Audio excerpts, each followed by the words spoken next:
I'm not scared of Russia. I'm scared of ineptitude from Joe Biden. I know. Even in Spain, we laugh at him. Like, you look at the US and it's a joke right now. So how long have you been in the US? For 1 year. 1 year. So Yeah, what's it exactly. like in Spain? What's the perception of the Biden administration and the United States? Even my grandma laughs at him.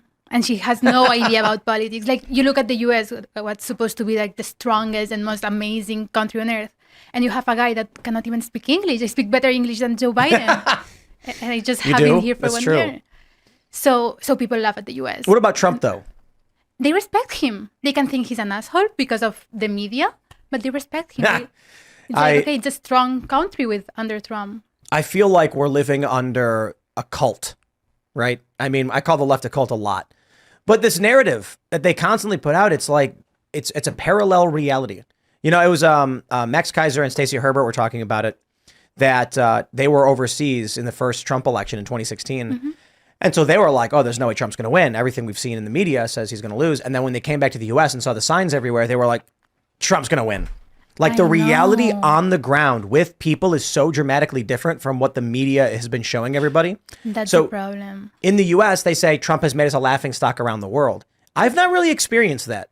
I'm not saying it's true. I'm just saying in my experience, having traveled quite a bit during this time, I didn't experience this laughing stock. I would say that I experienced one of two things: laughter.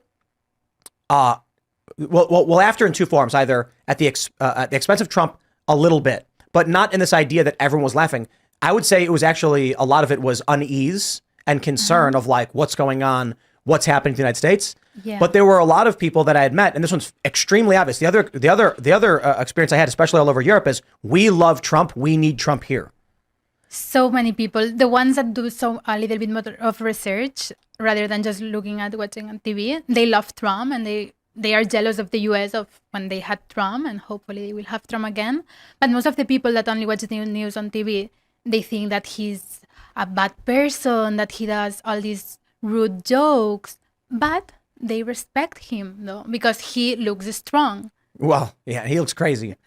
That's Trump's. Those are Trump's words when he said that Putin and Xi were scared that he would nuke them, and he was like, I love that you've heard that voicemail where he's like, I told them that if I told Putin that if he invaded Ukraine I would nuke Moscow, and if Xi invaded Taiwan I would nuke Beijing, and he's like, I don't know if they believed me, maybe 5%, but it was enough, and it's like.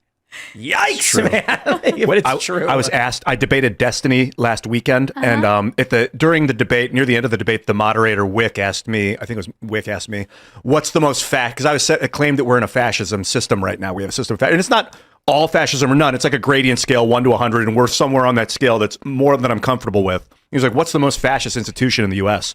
I said social media, but now, after I thought about it, I think it's like this corporate media, this mainstream thing. Yeah. Because the images they put out are like blatantly misaligned with the reality in so many ways. I would love to, I think I will qualify the following statement with, I would love to get a World War II historian on the Culture War show to discuss all of this, accepting that what I'm about to say is lacking.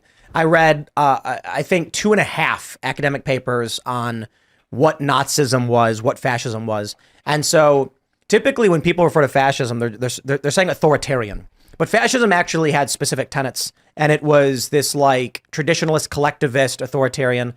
I would say that the economy we have right now under woke, like I would say woke and Nazism are the same economic system, not ideological necessarily, but similar.